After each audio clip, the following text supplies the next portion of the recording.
Welcome back, true believers, and all you spectacular Spidey fans, and all you merry Marvelites out there, to a very interesting video because, wow, we have a lot to talk about. So basically, I hope you're all doing well, and I hope you're all staying safe given the current situation that's going around the world right now. And just to give you all a personal update as to what I've been up to lately, since yes, I have been away from YouTube for quite some time now, for about a couple weeks, I think.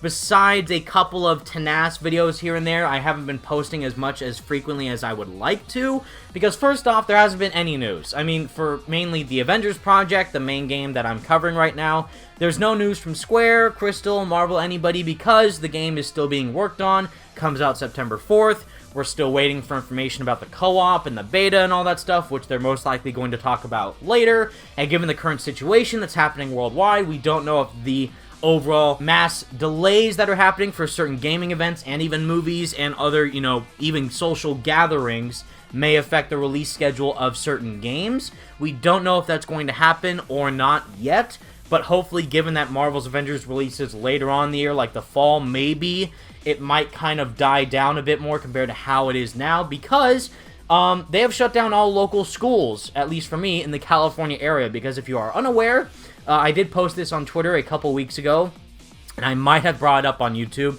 but I'm currently attending the San Francisco City College in order to try and get a certificate in terms of relations of marketing, social media engagement, community interactivity, kind of the stuff that I do on YouTube now, but for a professional manner, and getting a certificate in those areas would be pretty beneficial for me personally, kind of help build that resume, maybe apply myself to something in the future. But that's just kind of where I'm at, and I just want to let you guys know what the situation is for me.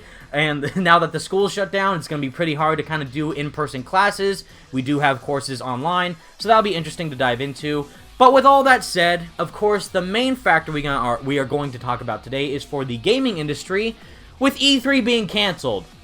Because first off, we were not surprised. At least I wasn't surprised that this was going to happen. If you have been keeping up with the news beforehand, this was shaping up to be one of the most lackluster E3s in all years, in recent years, and maybe of all time, to be quite frank. I mean, the majority of the developers and publishers that usually fill the halls of E3, Nintendo, Sony, even the director, I think the merchandise director of the show, I Am 8-Bit, as well as Jeff Keighley, a well-known gaming industry professional, have dropped out of E3 this year, regardless of the whole worldwide situation. I can't really say the word because I know YouTube is having kind of a problem with that specific epidemic going on right now, and they kind of block videos that even mention it slightly.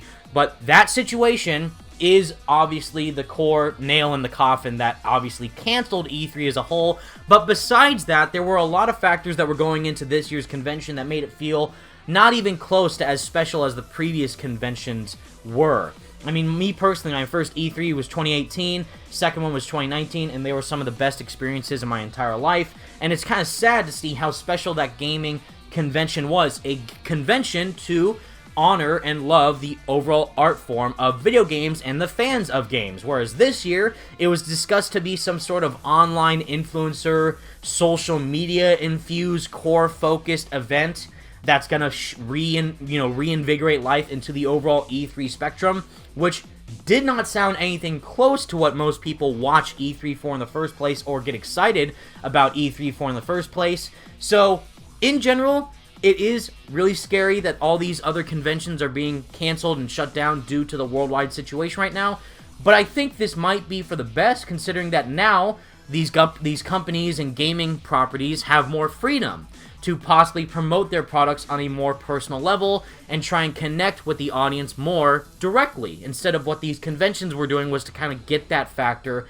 out of the equation, which who knows how it's going to turn up in the coming weeks, months, leading into June, which there is an official statement on their website, which I will read, but hopefully now that it is fully canceled, maybe we might receive some stuff like the Nintendo Directs or PlayStation State of Plays type online presentations / live streams from other companies now to promote their games to the public, which I really hope does happen, because I do think that would be for the best in terms of how they can promote their product to the consumers, as well as how they can even go about just promoting their game in general, like how exciting this is, what stuff can they showcase online that they may have not been able to showcase at a conference, who knows, so we'll just have to wait and see how that turns out.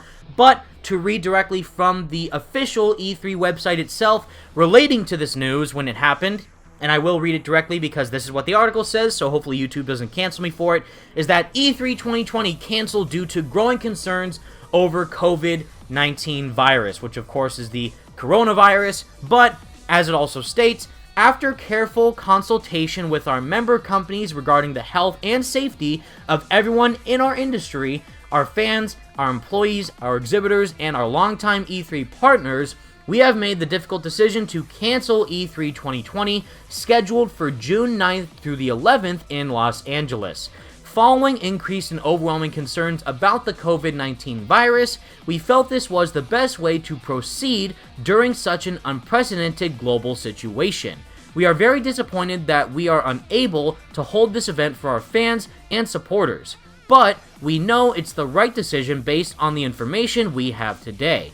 Our team will be reaching out directly to exhibitors and attendees with information about providing full refunds. We are also exploring options with our members to coordinate an online experience to showcase industry announcements and news in June 2020.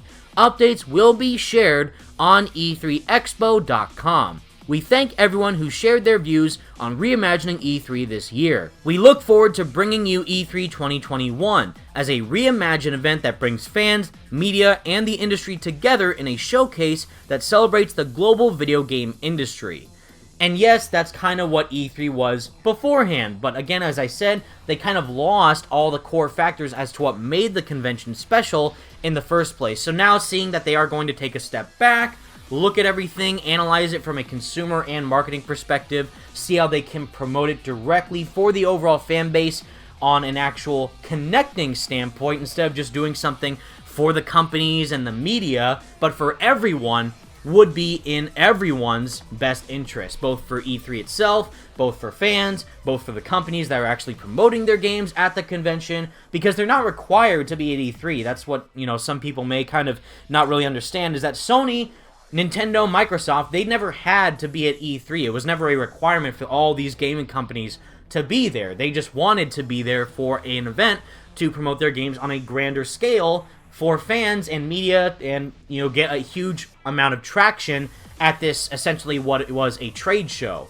But now it's kind of lost all those core factors and it's turned into something really strange. So now that they are kind of analyzing it again and seeing how they can hopefully do something online instead, so even though the convention itself in June is canceled, they are still trying to do something in the month of June this year online to promote games and other events and conventions and stuff relating to what E3 could entail digitally. So maybe that'll be for the best, maybe it will be for the worst. We don't know until it happens in June, but I personally am very interested to see what happens. Of course, given that this worldwide situation doesn't get worse, but I'm just crossing my fingers for the best possible outcome. And even crazier is that for all the DC fans out there, I know my boys in the Gotham Knights and Slickmoth, Salvage, Irongen, they're all super devastated, is that apparently from given leaker and Kotaku writer Jason Schreier, he went out saying that Warner Brothers Games was going to promote all of the 3 major games that people were looking for. The Warner Brothers Montreal Batman game, the Harry Potter open world RPG game, I believe it was, and Rocksteady's new project. The developers behind the original Arkham trilogy is Rocksteady's new game, which we don't know what it is, was supposedly going to be revealed at this year's E3. So if they are still going to plan to release something in June of this year, we'll just have to wait and see, but I just find that absolutely crazy and a little bit hilarious that is actually happening. And given all the silence that's been going on around all those projects, and then, in about 3 months' time, we were going to receive all of them, and now it's canceled. That's just really just shocking to see the least. But also, besides the statement that we have received from E3, we also have an official statement from Square Enix themselves. Voice crack again, my bad. About E3's status, as well as what the company's current goal is as of right now going forward, because if you don't know, Square Enix is the publisher behind other games such as Final Fantasy VII Remake, but mainly Marvel's Avengers. So that's the main game that we are currently covering on the channel that I'm interested in, and just to kind of get you guys as ongoing on what's happening for their company as of right now. They went on Twitter yesterday, which is why I waited to do this video, because I did want to see if they were going to say something about the game, and they kind of did. So they went on Twitter and said, "As the world has echoed and united, nothing is more important than protecting the health and well-being of our employees and their families, our partners, and unquestionably our fans. We support the ESA's decision to cancel E3 2020 and send our strongest heartfelt appreciation to everyone that works tirelessly to bring unforgettable games and experiences to E3. We understand this is disappointing not only to our respective developers and publishers, but also to thousands of fans who venture from afar to celebrate games at E3. We're right there with you. Our 2020 lineup and the next generation that lies beyond is stronger than ever for Square Enix. Where E3 has always been an incredible moment in time to showcase our upcoming games, we're exploring other options to share our games with you.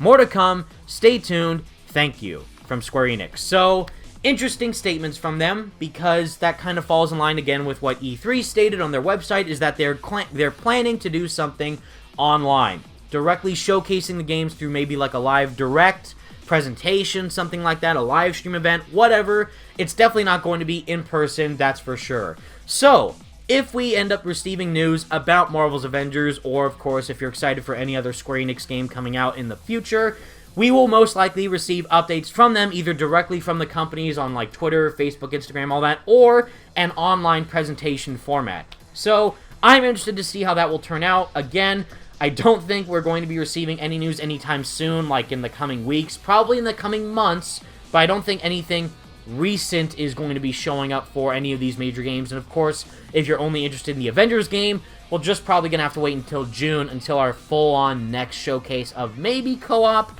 maybe more story, hopefully not A-Day, we'll see. And also, just kind of another tangent, is that even though both PlayStation and Microsoft, Sony and Microsoft, I should say, have said that their consoles of the PlayStation 5 and the Xbox Series X are scheduled to release in holiday 2020.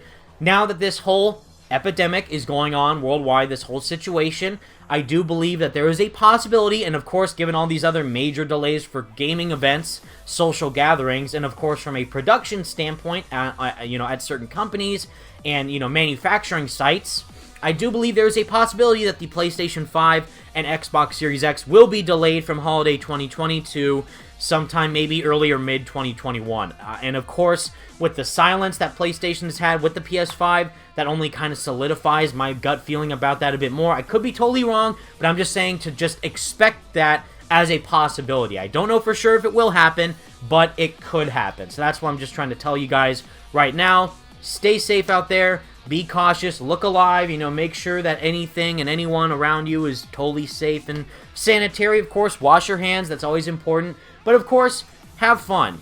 Have fun with each other. Be there with your friends and family. Just be your best self. And even though this whole situation's going crazy, just know that we're all here for each other, and I'm here for you guys. If you ever feel like you need to talk in the comment section, I'll try and respond, now that I'm not really up to much nowadays with this whole situation going on, and now that there's not really a whole lot of news to talk about, I have a lot more free time than I usually did before when I was attending San Francisco State College. But anyways, guys, that is my video for today. Thank you all so much for watching. I hope you understand that this is just a crazy situation, but we're trying to make the best out of it. Look at the bright side, even if there may not be too many bright sides, but just keep your heads held up high and cross your fingers for the best. Avengers, hopefully it still comes out on September 4th. Hopefully we do get something about the game either on June 2020 in a live presentation of sorts, or maybe something small as an update before then. We'll just have to wait and see, but until next time, everyone, thank you all so much for watching. Stay merry, Marvelites, and stay spectacular, Spidey fans. Peace out.